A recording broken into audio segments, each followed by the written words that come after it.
അപ്പോൾ ഇന്നും ഒരു സ്റ്റുഡിയോ ഷോപ്പിംഗ് ആണ് കേട്ടോ. പ്രത്യേകിച്ചൊന്നും എനിക്ക് വാങ്ങിക്കാനുണ്ടായിരുന്നില്ല, ഞാൻ എൻ്റെ കൂടെ ഉണ്ടായിരുന്ന ചേച്ചിയുടെ ഒപ്പം പോയതാണ്. ഇന്നുണ്ടല്ലോ ഞാൻ സ്റ്റുഡിയോയിൽ വന്നപ്പോൾ കൂടുതലും ബേസിക് ആയിട്ടുള്ള ഐറ്റംസ് ആണ് കേട്ടോ കണ്ടത്. അതായത് ബേസിക് കളർ പാലറ്റിൽ വരുന്ന കുറേ ഐറ്റംസ് ആയിരുന്നു. കളർഫുൾ ആയതൊക്കെ കുറവായിരുന്നു. നിങ്ങൾക്കിപ്പോൾ കാണുമ്പോൾ തന്നെ മനസ്സിലാവുന്നുണ്ടാവും. ബേസിക് ആയിട്ടുള്ള ബ്ലാക്ക്, ക്രീം, ബേജ്, ബ്രൗൺ അങ്ങനെയുള്ള കുറേ ഐറ്റംസ് ആണ് ഉണ്ടായിരുന്നത്. അതെനിക്ക് ഭയങ്കര ഇഷ്ടപ്പെട്ടു. എല്ലാവർക്കും സ്റ്റൈലിങ്ങിനും കാര്യങ്ങൾക്കൊക്കെ ഭയങ്കര യൂസ്ഫുൾ ആവും ഈ ബേസിക് ഐറ്റംസ് എന്ന് പറയുന്നത്. പിന്നെ ചപ്പൽസും കാര്യങ്ങളൊക്കെ ചുമ്മാ നോക്കി.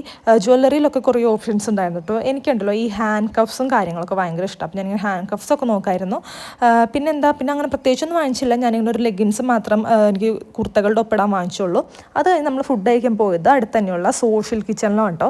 ഇതൊരു അടിപൊളി ഫുഡ് ഓപ്ഷൻ ആണ്. അതായത് വെജിറ്റേറിയൻ ഫുഡ് കഴിക്കാൻ ആഗ്രഹമുള്ളവർക്ക് പറ്റിയൊരു അടിപൊളി ചോയ്സാണ് സോഷ്യൽ കിച്ചൺ. നമുക്ക് നല്ല അഫോർഡബിൾ ആയിട്ട് നമുക്ക് ഇത് കാണുമ്പോൾ മനസ്സിലാവും. നമ്മൾ ആദ്യം തന്നെ ഇവിടെ ഇങ്ങനെ ഓർഡർ ചെയ്യണം, എന്നിട്ട് നമുക്ക് ടോക്കൺ വിളിക്കും. നല്ല തിരക്കാണ് കേട്ടോ. അപ്പോൾ നമ്മൾ ചില്ലി ഗോപിയും ലസ്സിയും അതുപോലെ തന്നെ ഒരു ഫ്രൈഡ് റൈസാണ് കേട്ടോ ഞാൻ വാങ്ങിച്ചത്. കൂടെ ഉണ്ടായിരുന്ന ചേച്ചി ഒരു മസാല ദോശയും കാര്യങ്ങളാണ് വാങ്ങിച്ചത്. അപ്പോൾ അത്രേ ഉള്ളൂ. ബൈ.